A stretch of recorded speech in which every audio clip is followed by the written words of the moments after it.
I'm here to present my research on dark matter, what we know, what we don't know, and what's next.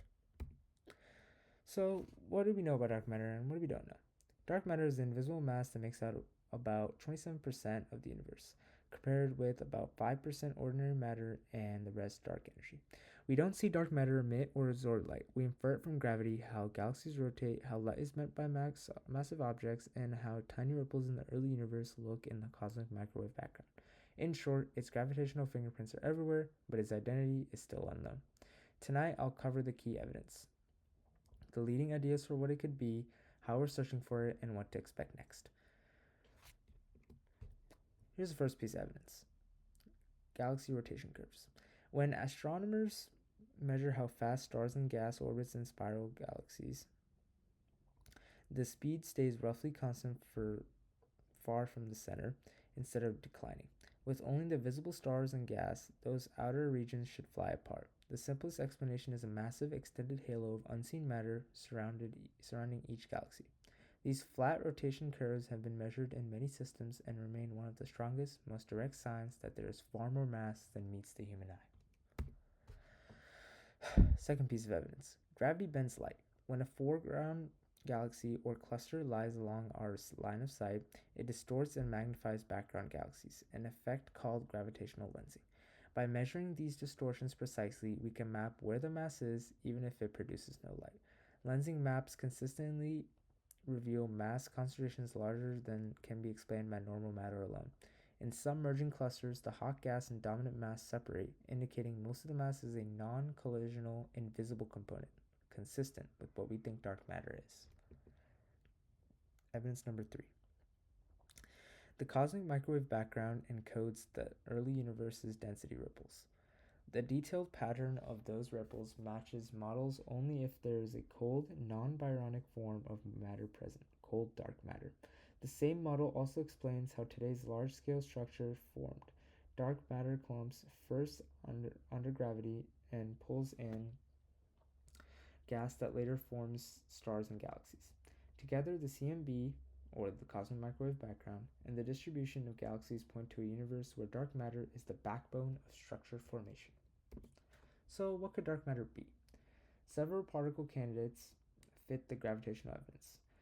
One is WIMPs, weakly interacting massive particles, which could be heavy and interact feebly with normal matter.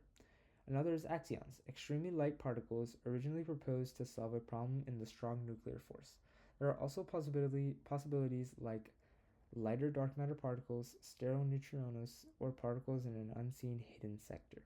All of these share two features: they gravitate like matter and interact so weakly with light and ordinary particles that they have remained undetected so far. So, how we search: direct detection. To catch dark matter on Earth, experiments place ultra-sensitive detectors deep underground to shield them from cosmic rays. Liquid xenon time projection chambers and cryogenic germanium or silicon detectors look for an extremely rare jolt, dark matter scattering off an atomic nucleus. So far, these experiments have not seen a definitive signal, but they've pushed the sensitivity to unprecedented levels, ruling out wide swaths of parameter space. New runs aim at both heavier and lighter candidate masses with improved background and longer exposures. So, how we search: axion experiments use resonant microwave cavities in strong magnetic fields to convert axions into faint photons, scanning frequency bands to cover different axion masses. At particle colliders like the LHC, we search for events with missing energy that could indicate invisible particles carried momentum away. On cosmic scales, surveys map weak lensing in the 3D distribution of galaxies to test how structure grows over time. All three fronts, laboratory, collider, and sky, provide complementary constraints that together can reveal a corner dark matter.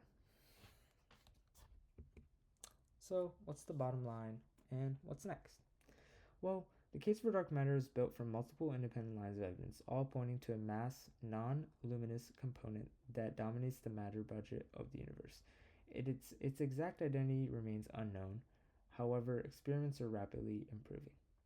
Upcoming detector runs, broader axion searches, and vast new lensing and galaxy surveys will either detect a convincing signal or further narrow the possibilities. Either outcome brings us closer to answering a fundamental question: what is most of the matter in the universe made of?